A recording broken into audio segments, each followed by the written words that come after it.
எனக்கு அன்பான தேவச்சனங்களே, இந்த நாளுக்குரிய வார்த்தையானது கர்த்தரின் மெய்ப்பராயிருக்கிறார், நான் தாழ்ச்சி அடையேன். கற்று பார்க்கும்போது அவர் நம்ம மெய்ப்பராக இருக்கிறதுனால தான் நம்ம எங்கேயோ போய் சிக்கி கொள்ளாதபடி நம்மளை கொண்டு வந்து ஒரு தேவ ஆலயத்தில் சேர்த்திருக்கிறார்.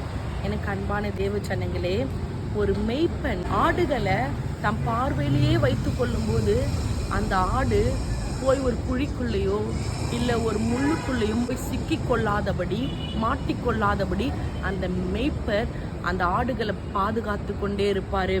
இன்றைக்கு ஆண்டவர் சொல்கிறார் நம்மளை பார்த்து, நம்ம கர்த்தருடைய பார்வையில், நம்ம கர்த்தராக இயேசு கிறிஸ்துவுடைய மெய்ப்பரின் பார்வையிலே நம்ம இருக்கும்போது நம்மளை எந்த பிரச்சனையும் நம்மளை தொட முடியாது. ஒருவேளை கடனோ இல்லை உலக பாவங்களோ இல்லை பிரச்சனைகளோ இல்லை மன பிரச்சனையோ இல்லை தற்கொலை எண்ணங்களோ நமக்கு நேரிடாதபடி இந்த மெய்ப்பர் நம்முடைய சரீரம், நம்முடைய வாழ்க்கையை தாழ்ச்சி அடையாதபடி அவர் நம்மளை பாதுகாப்பார். அன்றைக்கு தாவீது சொன்னார், கர்த்தர் என் மெய்ப்பர், நான் தாழ்ச்சி அடைவதில்லை. அதனால்தான் தாவீது எங்கே போய் சிக்கி கொண்டாலும் இந்த மெய்ப்பர் தாவீதை பாதுகாத்து கொண்டே இருந்தார். இன்றைக்கு கூட நம்ம மெய்ப்பர் யாருங்க? நம்ம மெய்ப்பர் இயேசுவா இருக்கணும். அவர் நம்ம மெய்ப்பராக இருப்பார். ஆனால் நிச்சயமா நமக்கு தாழ்ச்சியே இல்லை. கர்த்தர் தாமே உங்களை ஆஸ்வதிப்பாராக. ஆமென்.